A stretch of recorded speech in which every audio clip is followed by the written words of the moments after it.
Avvalgi dasturlarimiz davomida poytaxtimizda joylashgan Humo Arena binosida International Beverages Tashkent kompaniyasi tomonidan o'tkazilgan Pepsi lazzatli fest haqida xabar bergan edik. Mazkur festival gastronomiya, madaniyat va musiqani birlashtirgan yirik ko'ngilochar tadbir sifatida ishtirokchilarda unutilmas taassurot qoldirdi. Bir necha soatlardan so'ng yana bu yerdagi somsalar Guinnessning rekordlar kitobini egallaydi, chunki bu yerda siz o'ylagandan-da ancha ko'proq somsalar bor va ular 45 ta tandirda pishirilmoqda. Buncha somsani sanashdan o'zgarishi gashti bo'ladi, qanday?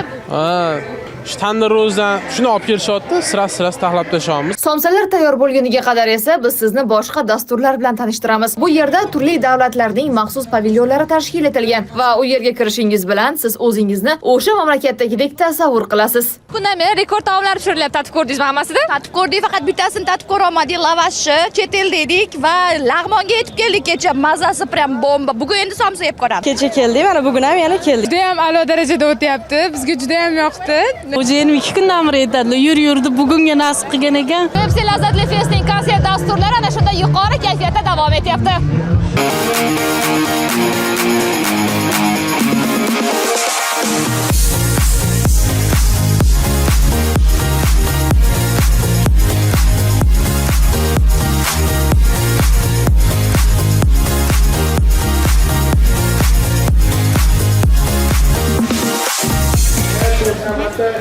Qo'limdagi somsa Guinnessning rekordlar kitobiga kiritilgan, chunki bugungi Pepsi lazzatli festda 12680 ta somsa tayyorlandi va ular Guinnessning rekordlar kitobini yangiladi.